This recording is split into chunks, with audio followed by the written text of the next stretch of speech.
Hello everyone, welcome back to my YouTube channel English with M K sir. Dear friends, आज की spoken classes में एक बेहतरीन और इम्पोर्टेंट मीनिंग्स के बारे में हम लोग स्टडी करने वाले हैं गाइज। अगर हम इंग्लिश बोलने के बारे में सोच रहे हैं या इंग्लिश बोलने का स्टार्टअप कर रहे हैं तो भाई आज की वीडियो देखना आपके लिए इंपॉर्टेंट इसलिए हो जाता है क्योंकि इंग्लिश बोलने के लिए बीच बीच में जो सेंटेंसेस को जोड़े जाते हैं उनकी मीनिंग्स के बारे में बात करेंगे गाइज। ठीक है, वीडियो बहुत ही ज़्यादा इफेक्टिव, बहुत ही ज़्यादा आपके लिए इंपॉर्टेंट होने वाली है गाइस। चैनल पर नया है तो एक बार चैनल को सब्सक्राइब करके बेल आइकन ऑन कर लेना है ताकि डेली जो वीडियो आपको मॉर्निंग में 8 बजे, उसके बाद 9:30 बजे, फिर शाम को 6 बजे और 7 बजे आपको रेडी रहना गैस। ये टाइमिंग शेड्यूल है वीडियो मिलने का गैस। तो सभी लोग चैनल को सब्सक्राइब करके बेल आइकन ऑन कर लेना है, तभी आपके पास नोटिफिकेशन पहुंचेगा गैस। आज की वीडियो में स्टार्टिंग करते हैं स्पोकन इंग्लिश की क्लासेस में। डियर फ्रेंड्स, यहाँ पे हम सम इंपॉर्टेंट वर्ड्स के बारे में जानेंगे which is very important for you if you are learning English and you are trying to start up take English gas. So आपको वीडियो देखना बहुत इंपॉर्टेंट हो जाता है गैस। यहाँ पे पहला मीनिंग से once upon a time. Once upon a time का मतलब होता है एक बार। बात में जैसे आप कभी कहते हैं एक बार मैं वहाँ गया, once upon a time I went there, तो ऐसे भाई इसकी इंग्लिश यहाँ पे होती है। तो ये जान लो और बाकी उसके बाद तो आप पढ़ते ही रहेंगे। वंस अपॉन ए टाइम एक बार। नेक्स्ट यहाँ पे हो जाता है guys for the first time.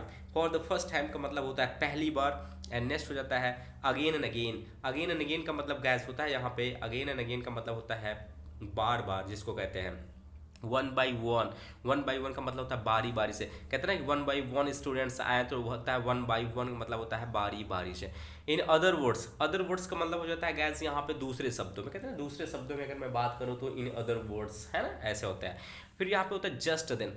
Just then and now then का मतलब होता है तभी। क्या होता है गैस? तभी हो जाता है। चाहे जस्ट देन बोले चाहे एंड ओनली देन बोले, यहाँ पे क्या होता है इसकी मीनिंग तभी हो जाता है गैस। ठीक है, चलिए जी, ये हुई ना बात। चलिए नेक्स्ट बात करते हैं। देखो यहाँ पे मीनिंग है टिल नाउ। टिल नाउ बोलें, प्रेजेंटली बोल दें, right now and just now, इन सभी का मतलब होता है गैस अब तक या अभी तक। इसका होता है अंग्रेजी। बहुत इंपॉर्टेंट वर्ड्स हैं, जब भी आप अंग्रेजी बोलोगे इनका ज़रूरत आपके लिए हमेशा रहेगा। ठीक है, इवन नाउ, अभी भी, कहते हैं ना अभी भी आपके पास मौका है। Even now you have chance, आप कुछ भी कर सकते हैं। यू कैन डू एनीथिंग, ऐसे सेंटेंसेस बनाने के बहुत हेल्पफुल होते हैं गाइस। फ्रॉम नाउ ऑनवर्ड्स के मतलब होता है अब से। कहते हैं ना अब से मैं स्कूल नहीं जाऊंगा, अब से मैं खाना नहीं खाऊंगा। From now onwards I will not go to school. इसी प्रकार के सेंटेंस आप बना लेंगे आसानी से।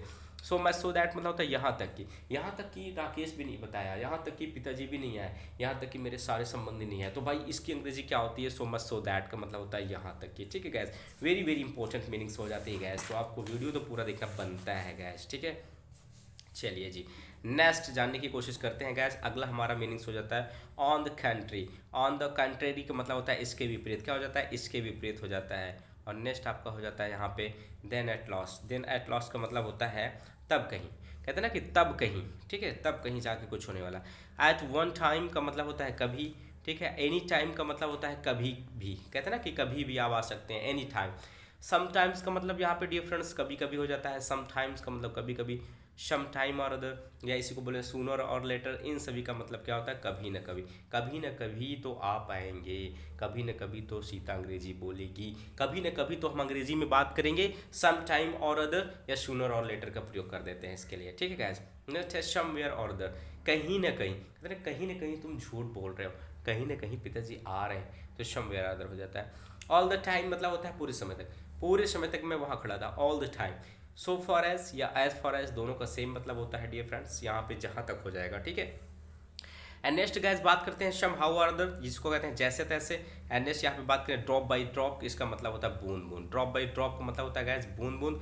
एंड होता है व्हेन एवर, मतलब होता है जब कभी या जब जब, जिसको कहते हैं ना कि जब जब मैं बोलता हूँ whenever I try to speak guys. तो ये ऐसे वर्ड्स हैं, बहुत ही आपके लिए इंपॉर्टेंट हो जाते हैं गाइस। ठीक है, तो आपको ऐसे वर्ड्स के बारे में आपको ध्यान देना है गाइस। ठीक है, तो आई होप ये वीडियो आपको बड़ा ही प्यारा लगा होगा। ये इफेक्टिव वर्ड्स हैं, जब भी आप अंग्रेजी बोलेंगे इन वर्ड्स की ज़रूरत पड़ेगी आपको इंग्लिश बोलने में गैस। तो आज की वीडियो में इतना ही। ऐसे लेटेस्ट वीडियो हम आपके लिए लाते रहेंगे, हर दिन नया सिखाते रहेंगे, जिससे आपकी इंग्लिश बहुत ही इम्प्लीमेंट हो जाए। तो गैस मिलते हैं नेक्स्ट वीडियो में। Thank you so much.